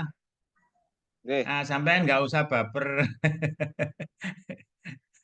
Ah, ya nggak apa-apa. Apa kan begitu prinsipnya ya. Nggak apa namanya ya tidak harus atau tidak perlu disebut nama beliau. Yang penting bermanfaat gitu aja. Khairun nas anfa'uhum linnas ya. Sebaik-baik orang itu yang bermanfaat. Yang paling bermanfaat bagi manusia lain ya tanpa pengakuan. Begitu loh. Jadi beliau itu prinsip hidupnya begitu ya. Walaupun beliau itu yang ditolong banyak ya. Banyak orang berjasa karena beliau ya. Kemudian yang ditolong itu kadang-kadang juga misalkan apa namanya menikam beliau ya tanda petik quote and quote menikam beliau. Beliau nggak merasa sedih karena kebaikan yang diberikan oleh beliau, yang dilakukan beliau itu kata Abah, tidak akan hilang dan tidak akan terhapus. Pasti Allah mencatat kebaikan sedikit pun, sekalipun kebaikan itu sedikit. Allah tidak pernah menghapus dan menyia-nyiakan kebaikan kita, kecuali kalau kita sendiri yang menghapus. Ya, misalkan itu tadi kok pemikiran saya kok nggak di apa gitu ya. Ini pemikiran saya, ide saya kok nggak dicantumkan. Atau misalkan kamu sudah saya tolong, ya nggak ingat kamu, saya tolong kamu jadi orang seperti ini. Nah itu yang menghapus amal kebaikan kita, kata beliau. Jadi ya kalau menolong, menolong saja, kata beliau. Nggak perlu mengharap pertolongan dari orang yang kita tolong. Nah itu ya, itu beliau yang selalu beliau camkan kepada kita. Kita sebagai anak muda, orang muda ya memang sakit hati, panas gitu ya. Wah, orang itu dulu dibantu Abah kok kemudian sekarang memusuhi Abah, menghina Abah. Nah, begitu. Kalau saya waktu itu masih muda ya panik begitu ya. Tapi beliau menjawab, aduh santai saja lah, nggak usah di inilah. Kita bikin yang lebih baik gitu ya. Ada misalkan contoh dulu ya, saya misalkan diminta beliau untuk mengiklankan STKG baru-baru ke satu media ya, di mana media itu Abah berkontribusi di situ. Sudah saya kasih uang, sudah saya kasih biaya untuk iklan. Saya tunggu-tunggu nggak dimuat iklan apa? Iklan promosi Al-Hikam STKG itu supaya bisa syiar begitu ya maksud beliau. Waktu itu saya kasih uang ya banyak lah kalau uang saat itu ya. Saya tunggu nggak dimuat, nggak dimuat. Kemudian saya ketemu sama orangnya itu yang redaktur majalahnya itu. Loh, gimana kok nggak dimuat-muat itu? Waduh Mas Arif, mohon maaf, ini nggak boleh sama Bapak yang di atas ini untuk dimuat. Kenapa nggak boleh? Ya Mas Arif tahu sendirilah, berkaitan dengan Abah gitu kan. Lah terus nggak jadi dimuat, nggak jadi Mas Arif. Nah duitnya mana sekarang? Kembalikan. Waduh Mas Arif, mohon maaf, duitnya sudah dipakai anak-anak, sudah dimakan sama anak-anak untuk biaya ini, biaya itu. Gimana kamu itu? Udah nggak dimuat, duitnya diambil. Oh. Saya lapor lah ke Abah. Gimana Pak? Biasa anak-anak itu begitu ya. Dan enggak apa-apa kita bikin yang lebih bagus. Nah, apa jawabnya gitu aja. Saya kira apa mau marah mau apa ini. Jawabnya begitu aja ya gitu. Oh gitu ya. Nah, saya kira apa ini teladan-teladan yang saya ingat beliau dari beliau itu begitu. Kita itu kalau menolong orang jangan pernah mengharap balasan dari orang yang kita tolong. Tidak akan pernah orang yang kita tolong itu ingat dengan pertolongan kita. Kata beliau itu ibarat orang yang mau mantu. Dia butuh ditolong, butuh kursi untuk mantu. Mau mantu ya, mau menikah itu loh ya. Setelah dibantu kursinya, kita bantu kursi, udah lupa ingat kebutuhan yang lain. Waduh, ini butuh beras. Waduh, ini butuh tenda. Ya. Sudah lupa yang kamu nolong tadi, nolong kursi tadi udah lupa. Nah, kita tidak perlu berharap pada orang yang kita tolong itu. Makanya beliau sering ditolong orang yang belum pernah dia tolong. Justru dalam proses perkembangan Al-Hikam itu beliau dibantu, dimudahkan itu bukan dari orang yang beliau bantu. Padahal banyak itu pejabat-pejabat, orang-orang yang dibantu beliau ya, anak-anak NU ya. Itu pelajaran hidup yang saya dapat dari beliau yang tidak saya dapat selama saya kuliah di Australia itu. Oke, ini ada Gimana pertanyaan. Pak Saudara Fauzi? Sudah jelas? Jadi ini mungkin bisa saya tambahkan ya. Dulu masih ingat pesan Abah waktu ngaji kitab Al-Hikam bahwa Abah pernah bilang, jadi kalau kita berbuat baik pada orang itu cepat-cepat lupakan, kata beliau. Kemudian kalau ada orang berbuat baik kepada kita, jangan cepat-cepat dilupakan, katanya. Jadi kita harus selalu ingat pada orang yang pernah berbuat baik kepada kita, kemudian kita segera lupakan kalau kita berbuat baik pada orang. Waduh, ini quote hari ini ya. Masih ada lagi pertanyaan dari teman-teman? Mumpung masih fresh ini. Ya, sambil diseruput kopinya kalau ada kopi, kalau nggak ada Ini ya. dari Tokyo ini, Nasril Albab. Mungkin ada informasi. Waduh, ini yang sedang punya berada Jepang. Yang Jepang. punya Jepang ini, Masya Ya, Allah. PCI beliau ini. Silahkan nggak bikin channel YouTube Jepang gitu ya. Umat Islam di Jepang. Ya, bagaimana di sana perkembangan umat? Silahkan, Yai Nasril.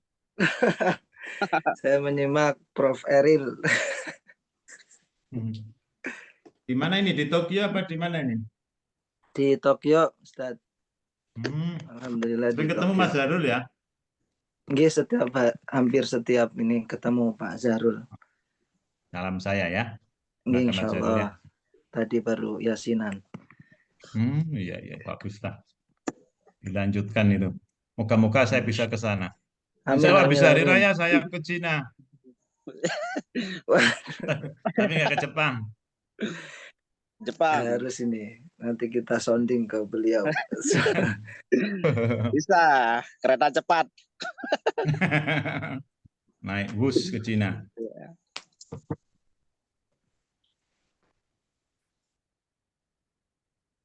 Ada lagi dari teman-teman ini? Mungkin Bapak Ustadz Arif masih ada waktu untuk menemani kita semua. Masih, kalau masih ada pertanyaan, monggo. Oke, ya. Kalau dirasa cukup, ya nggak apa-apa. Oke. Ada, Ustaz. Silakan, Oh, dari ya. mana? Siapa? Dari, ya mohon izin mau bertanya, Ustaz. Saya Sufian, Ustaz, angkatan 5. Oh, Sofyan, Masya Allah. Mojokerto, Fian ya? Gitu, Ustaz. Oh iya, Mojokerto. Alhamdulillah. Nggih, Ustaz, ini mau bertanya, tapi di luar dari tema, Ustaz. Ya, ini kan materi pada malam hari ini kan sangat spesial ya. Sepertinya yang memberikan materi ini kan langsung dari menantunya Pak Hasyim. Nah, pertanyaannya, Ustaz, kira-kira selama perjalanan hidup, apa ada ketika di waktu muda atau ketika di suatu waktu, apa ada nasihat Ustadz dari Abah Hasyim Muzadi kepada Ustadz Arif Zamari ini? Artinya secara personal gitu. Maksudnya yang benar-benar diingat dan apa ya, benar-benar bermakna gitu dari Abah Hasyim Muzadi. Itu saja. Ya kalau nasihat khusus gitu ya saya kira tidak pernah ya, dan banyak hal lah ya yang jadi saya kadang-kadang melihat dari apa namanya perilaku beliau ya langsung ya, dan kadang saya mendengar nasihat beliau kepada orang lain yang saya kira itu juga pas untuk diri saya juga gitu misalkan ya kayak tadi kayak misalkan beliau bagaimana kalau bertemu teman-teman lama beliau. Yang mana teman-teman lama beliau itu ya teman orang yang biasa-biasa saja, tidak dalam posisi apa terkenal lah ya, ya biasa lah. Sebagaimana layaknya ayah atau bapak dari sebuah keluarga biasa begitu. Tapi beliau sangat menghormati teman-teman lama beliau itu. Bahkan beliau perhatikan waktu apa namanya, misalkan hari Lebaran atau apa gitu, saya tuh kadang-kadang disuruh ngirim uang ke siapa gitu ya. Dan belakangan saya tahu orang-orang ini adalah teman-teman beliau yang apa, yang kekurangan dari segi ekonomi misalkan. Nah, saya kira itu kan juga mungkin nasihat pada saya ya secara tidak langsung ya, supaya saya juga memperhatikan teman-teman saya yang membutuhkan gitu. Saya maknai begitu saja. Dan ya banyaklah hal-hal kedermawanan beliau ya. Jadi mungkin kalian tidak percaya kalau beliau meninggal itu tidak meninggalkan duit sepeser pun, hanya berapa puluh ribu di kantong beliau, di dompet beliau, ya kan? Untuk seukuran beliau. Dan gaji beliau misalkan dari Watimpres itu nggak pernah diambil langsung ke istri saya untuk beli beras lah, beli apa ya, untuk apa namanya, untuk membiayai kebutuhan pesantren, untuk bangun, untuk apa begitu. Nah, itu kan tidak perlu dengan ucapan gitu ya. Justru apa namanya, dengan tindakan itu malah justru lebih apa? Lebih mengena ya. Orang kalau diceramai ya kadang-kadang nggak masuk ya. Tapi kalau diberi contoh biasanya itu malah mengena ya, malah masuk gitu. Ya, coba Anda bisa bayangkan ya, kalau Anda misalkan jadi seperti beliau, Anda misalkan kalian habis ceramah dikasih amplop, kira-kira amplopnya dibawa pulang atau dikasihkan orang lain? Gimana Ustadz Eril ini kalau sudah diundang di sana, Nah, amplopnya dibawa pulang atau dikasihkan orang sebelum sampai rumah? ya biasa kan bawa Romli, ada Romlinya juga Nah, gitu. oh gitu ya. Nah, beliau itu pernah suatu ketika, mungkin saya sudah ceritakan ya kesempatan ini ya. Beliau habis ceramah di Amerika dapat amplop, diundang PCI NU Mesir. Beliau datang ke sana sebelum nyampe Jakarta, turun transit di Mesir sambil acara. Anak-anak PCI sambat, Kiai, Abah, kita ini kontrakannya mau habis. Kalau habis kita ini diusir, NU nggak punya kantor. Nah, langsung dikasih amplop dari ibu, tolong ngambilkan amplop dari tas beliau, kemudian di apa? Dikasih langsung kepada pengurus PCI itu. Tanpa dihitung, masih tertutup, masih tersegel amplopnya itu. Kira-kira kalau dari Amerika itu uang dolar apa uang rupiah? Uang dolar ya, bukan uang yen ya. Yen ono duit. Akhirnya dikasih langsung duit itu dan belakangan Kiai Fadholan, tahu Kiai Fadholan kan ya? Iya. Cerita ke saya kalau yang di amplop itu 5.000 US. 5.000 US itu berapa? Berapa Uruskan ini? dengan uang Mesir ya. Nah, akhirnya ya bahagialah PCI NU. Bisa nyewa rumah berapa tahun itu 5.000. Nah, gitu-gitu itu kan ya pelajaran bagi kita ya. Dan banyak lagi hal-hal yang lain. Beliau itu nggak pernah ya, walaupun misalkan orang yang ditolong beliau itu memusuhi beliau, beliau nggak pernah kemudian balas dendam, menyakiti orang yang menyakiti beliau itu nggak pernah. Saya tahu semua orang si A, si B, si C yang ditolong beliau, kemudian belakangan di muktamar-muktamar itu memusuhi beliau. Saya tahu manusia-manusianya, namanya, alamatnya mungkin saya tahu juga ya. Tapi beliau ya baik-baik saja dan tidak pernah merasa ya sakit hati, mungkin ya sebentar gitu aja gitu yang manusiawi mungkin. Tapi beliau tidak pernah ngeluh, tidak pernah apa. Itu beliau. Jadi tidak pernah ada nasihat khusus yang ini ya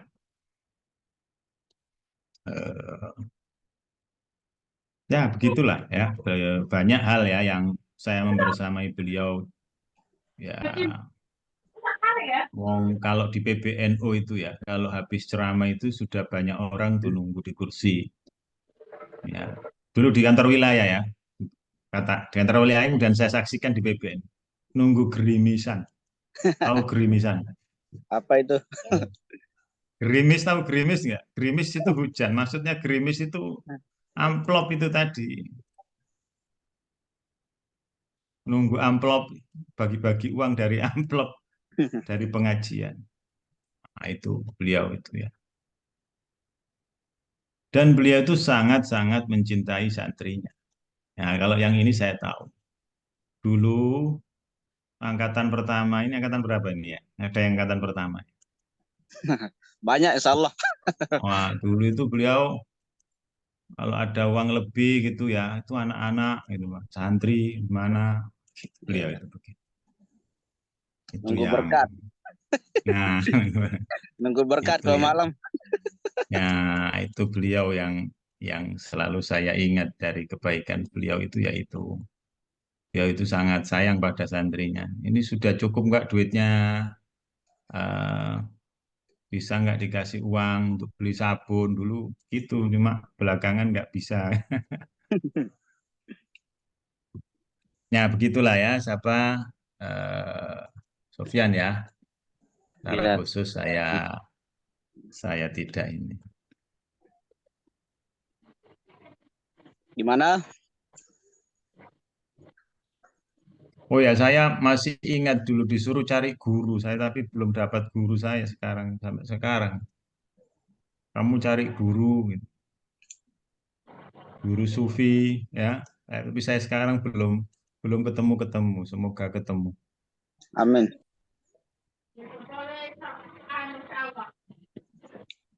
Oke, ada lagi? Monggo. Ada lagi?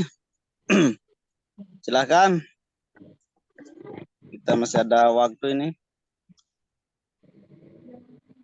Kalau sudah tidak ada, mungkin kita minta berkah doanya dari Ustadz Arif untuk mendoakan kita semua. Bagaimana Cukup ya ini ya? Pak Jaki? Pak Cukup Ketua? ya? Oke, mohon doanya Ustadz. Kita Ini kalau di Jepang jam berapa ini? jam berapa nih waktu Jepang? 11 ya? Setengah 12, Ustaz. Oh, setengah 12 ya. Kurang setengah jam berarti. Kita tutup ya. Oke, Ustadz. Bismillahirrahmanirrahim. Allahumma sholli ala sayyidina Muhammadin wa ala alihi wa sahbihi wa barik wa sallim ajmain walhamdulillahi rabbil alamin. Hamda yuwafi ni'amahu wa yukafi'u mazidah ya Rabbana lakal hamdu kama yanbaghi li jalali wajhika wa 'azimi sultanik. Amin. Allahumma sholli wa sallim wa barik ala sayyidina Muhammad salatan tunjina biha min jami'il ahwali wal afat wa taqdilana jami'al hajat wa tutahhiruna biha min jami'is sayyi'at wa tarfa'una biha indaka ala darajat wa tuballighuna biha aqsal ghayat min jami'il khairati fil hayati wa ba'dal mamat. Allahumma inna nas'aluka al-lutfa fima jarat bihil maqadir. Allahumma inna nas'aluka min khairi ma sa'alaka minhu sayyiduna wa nabiyyuna Muhammadun abduka wa rasuluh. Salamata min kulli ismin wal ghanimata min kulli birrin wal fawza bil jannati wan najata minan nar wal afwa indal hisab. Rabbana la tuzigh qulubana ba'da idh hadaitana wa hab lana min ladunka rahmah innaka antal wahhab. Rabbana ighfir lana wa liwalidina warhamhuma kama rabbayana shaghira. Allahumma ja'alna wa auladana wa talamidana min ahli ilmi wa ahli khair wa la taj'alna wa iyyahum min ahli jahli wa thair. Allahumma alih baina qulubina wa aslih dhata bainina wahdina subulas salam wa jannibna al-fawahisha ma dhahara minha wa ma batan. وبارك لنا في أسمائنا وأبصارنا وأزواجنا وذرياتنا وتب علينا إنك أنت التواب الرحيم وجعلنا شاكرين لنعمتك مثنين بها وأتم علينا وصلى الله على سيدنا محمد سبحان ربك رب العزة عما يصفون وسلام على المرسلين والحمد لله رب العالمين. الفاتحة. الرحمن.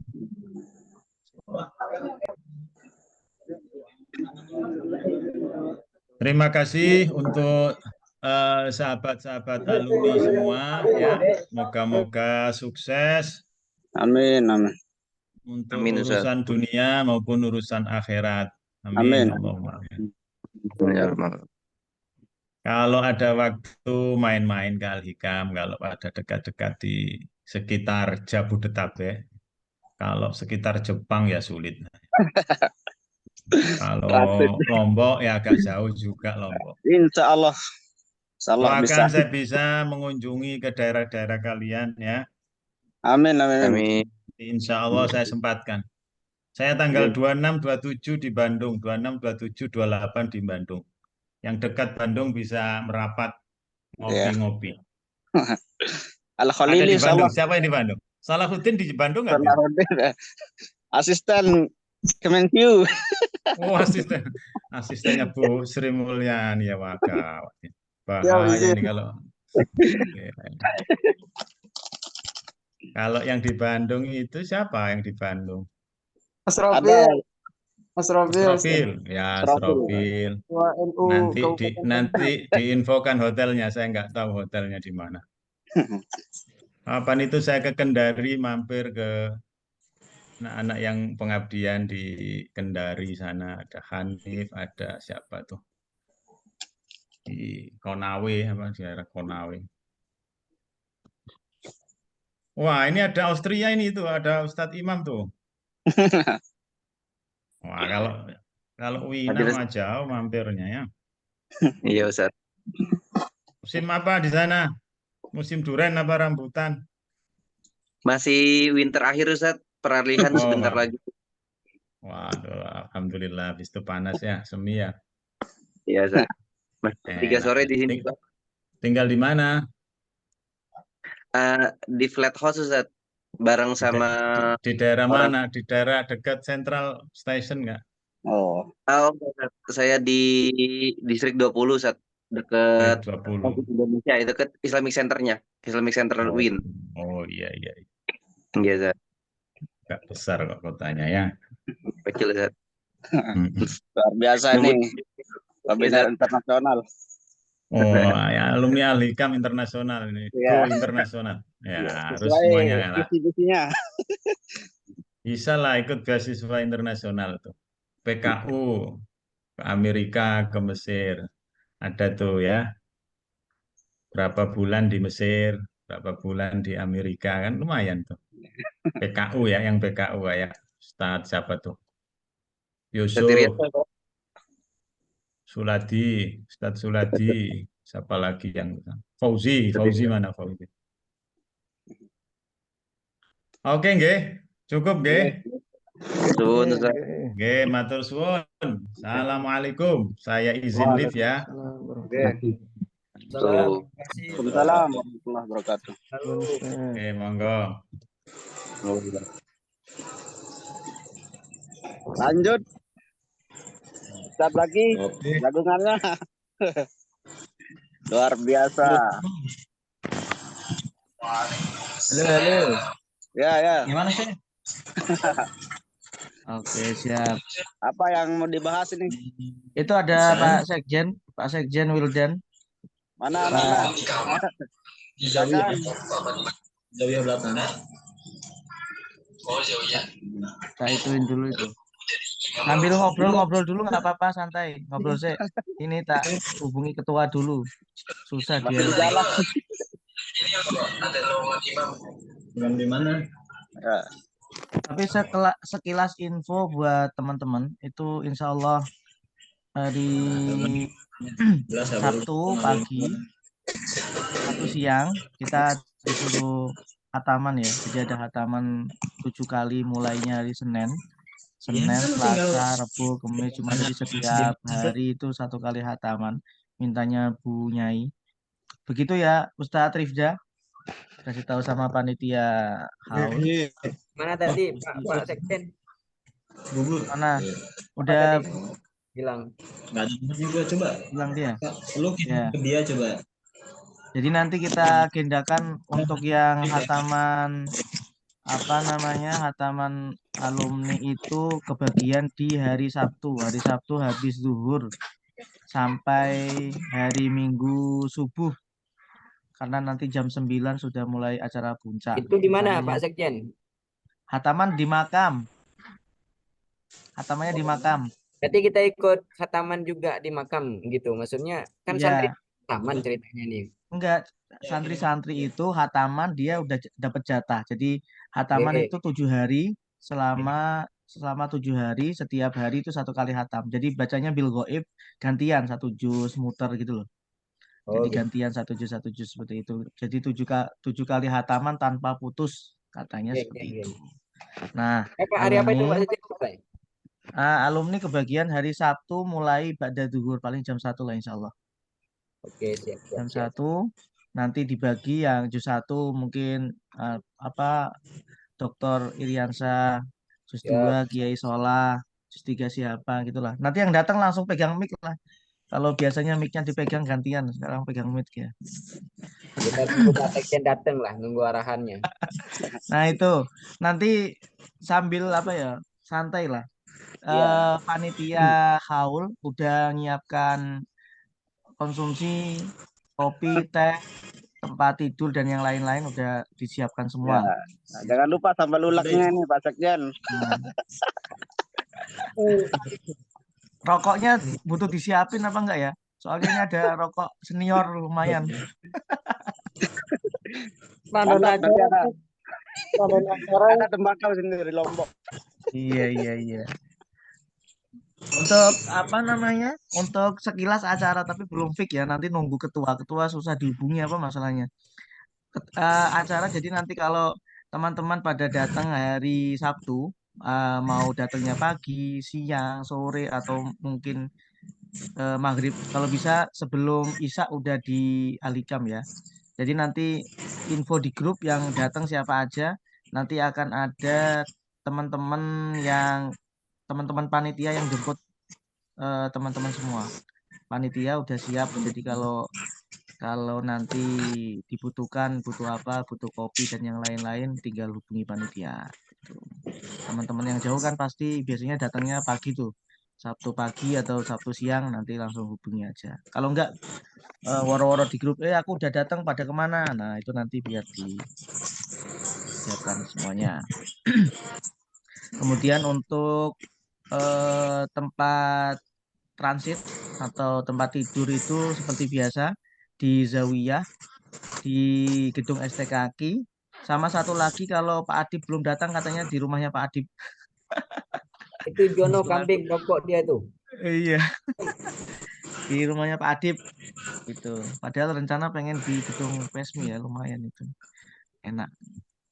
Tapi enggak boleh. Wah, bahaya. Dia aku nggak apa-apa, Jack. Iya, nah, iya. Itulah. Itu. Terus sore katanya diajak sparring sama teman-teman adik kelas tuh. Yang siap tinggal merapat ke stadion Alikam depan masjid. Nah, dilarang pakai sepatu katanya, harus nyeker. Bisa radon acara gak? Rondon acara belum keluar. Iya. Iya, Rondon acara ntar di share ya Ustadz Rifda, sampean yang itu. Tapi nggak jauh beda kalau yang malam seperti biasa, kita kumpul di lantai 4 di gedung Diklat. Acara seperti yang lalu-lalu itu, ada nanti yang di depan ya para Gawagis, Kuyaha dan Nawaning nggak pernah ada, tapi ya semuanya di depan. Acara intinya apa yang minggu pagi itu? Pengajian atau usia. Siapa yang mau itu zikir dan apa itu? Internal sih yang kecilnya. Ya kayak tahun nggak jauh beda sama tahun kemarin ya. Cuman konsepnya agak beda dikit rencananya. Iya, kayak itu ya, kayak Alikam bersolawat yang kemarin itu ya, luar biasa itu. Ya harusnya itu sebenarnya ya. Harusnya itu. Kipi.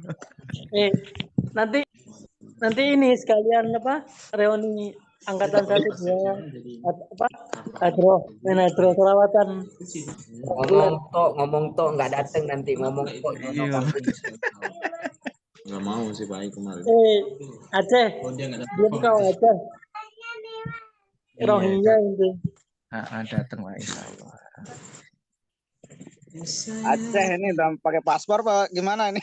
Iya. Tapi itu ya di info ke teman-teman, nanti udah siap apa? Oh, mana di atas.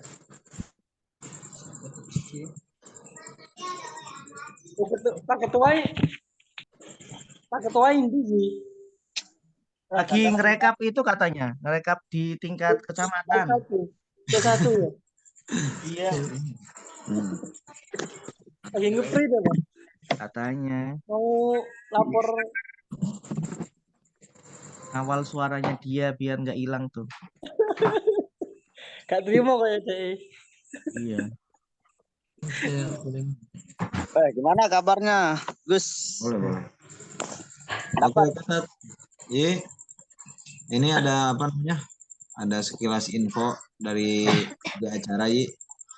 Oke. Assalamualaikum, izin Yai Zaki Mutakim, saya dari perwakilan acara ini menyampaikan terkait acara Silatnas. Ini dari kami selaku penanggung jawab juga di bagian Silatnas ini.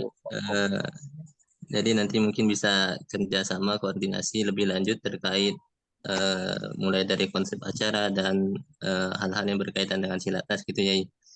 Kemudian kemarin juga sempat ada kumpul bareng panitia Silatnas untuk supaya acara Silatnas ini lebih meriah dan juga kalau bisa tidak sama dengan tahun sebelumnya itu kami nanti akan meminta kepada seluruh alumni ya, ini nanti akan membuat video singkat ya terkait bagaimana sih pengalaman alumni dan mungkin pandangan sekilas alumni tentang Abah gitu. Nah, kemudian juga nanti mungkin kami akan buat ribbon gitu untuk para alumni untuk yang siap hadir nih. Jadi ibarat yang sudah masyhur ya, Dalam ya. saya siap hadir haul 7 Abah gitu. Itu sih ya. Seperti itu. Ini Iya, oke, juga akan siap-siap. Nanti tambah puasa. cek di IG Alikam Depok gitu. Cuci tanganmu dulu, kakimu besok. Siap lah. Itu ada Kiai Eril juga siap tuh bikin video. Nanti dikasih aja, dikasih formatnya gimana nanti biar gampang. Ada Kiai Eril, Kiai Aulia, Ustadz Hadi, ya luar biasa semua itu. Pemain namanya. Kemudian izin nanya ya terkait konsep acara, kira-kira mungkin kami boleh tahu gimana ya alumni punya konsepnya. Ini aja nih kopi ini. Konsep acara ya harusnya ketua yang kasih tahu ini ya. Tapi biasanya sih nggak jauh beda yang tahun lalu gitu. Biasanya nanti intinya kan kalau kita datang Silatnas ngapain kalau nggak rasan-rasan ya biasanya gitu. Sama ya dengerin apa ya, nunggu nunggu mauidhah dari Gus, dari Yai pasti seperti itu. Dan apalagi ya, ya intinya makan makan makan ngobrol gitu. Tapi biasanya kan minta minta bantuan sama teman-teman panitia buat ada rebananya, hadrohnya biasanya kan kayak gitu ya. Ada mungkin MC-nya dari sana mungkin ya. Jadi itu aja terus nanti untuk apa namanya konsumsi yang malam itu ya biasanya dihandle sama sama alumni. Tapi kok tadi atau kemarin ya aku udah dikasih tahu sama siapa itu angkatan 10. Nah, itu udah kasih tahu tentang konsumsinya kayak gimana gitu. Udah Insya Allah udah siap semua lah. Udah disiapin beras juga walaupun beras langka dan mahal tapi insya Allah alumni udah siap lah untuk beras. Yang lain. Insya Allah udah gantri. Hari ini beras sekilo seliter 20.000. Ya, piye. Untuk konsep acara ya. Konsep acara itu ya kalau dari internal alumni itu sebenarnya menyesuaikan saja dengan runtutan acara yang sudah dikonsep oleh panitia haul. Tapi biasanya kami dari alumni itu memang yang paling penting intinya adalah temu alumni dan silaturahim dengan para gus-gus. Nah itu yang penting itu. Kalau mau diadakan acara dialog misalnya dengan entah kawan-kawan Alikam yang masih berada di sana atau kawan-kawan Alikam yang sedang pengabdian atau akan pengabdian, kemudian ada dialog dan lain sebagainya, monggo. Jadi usul saya ada 2 acara itu antara alumni dengan gus-gus para asatid yang masih ada di sana, dan kemudian nanti ada juga misalnya acara dialog antara alumni dengan teman-teman yang masih berada di pondok atau sedang masa pengabdian, kira-kira begitu. Jadi bisa saling mengetahui kondisinya lah. Kan ya jujur kemarin saya sempat sangat senang ya ketika Alikam kemudian mengadakan seminar filsafat tuh, luar biasa itu. Nah, jadi apa sih yang kira-kira bisa kami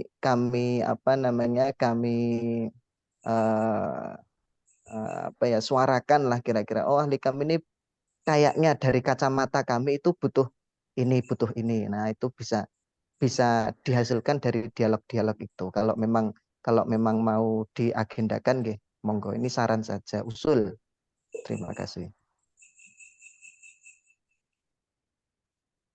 Ya, panitia coba ditanggapi itu gimana? Cocok gak kalau ada kayak gitu?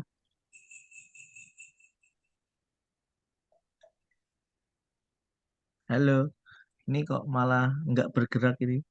Oh, lah hilang. Oh, siapa panitianya nih? Itu tadi Ustadz Rifda panitia. Oh. Tapi Senior itu nih Junanto. iya, tapi itu masuk Pak Aulia masuk itu. Tadi Cocok. ada ibu, Jack. Ya? Ada ibu tadi masuk. Bukan. Siapa tuh? Anak Pesmi. Oh, pakai Ntar fotonya kayak ibu. kemarin kayak Kiai Khalil udah di apa udah disapa-sapa ternyata bukan ini piye. Cocok itu Pak Ketua Pak Aulia. Ini Pak Ketua baru masuk nih. Di malah hilang lagi dia. Oh ini. Silakan. Masuk. Kasih tanya jawab Suaranya 2 hidupin. jam tadi nih. Mic-nya belum diklik. Nah, cek. Nggak ada suaranya. Headsetnya coba diambil. Tarik dulu, tarik. Cabut. Tarik.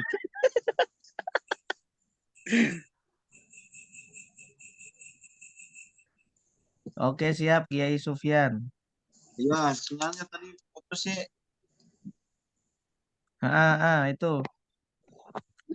Itu Ustadz Rifda. Jadi apa kalau bisa kalau ada dialog berarti ya dialog antara Gus ke kita dan kita ke teman-teman angkatan yang bawah ya. Loh. Halo, Hilang kedekatan. lagi sih. Halo. Oh, iya. Oke, masuk. Kedengaran nggak? Masuk. Kedengaran. Masuk, baikku. Rokok dulu. Oke nih, hapus doang.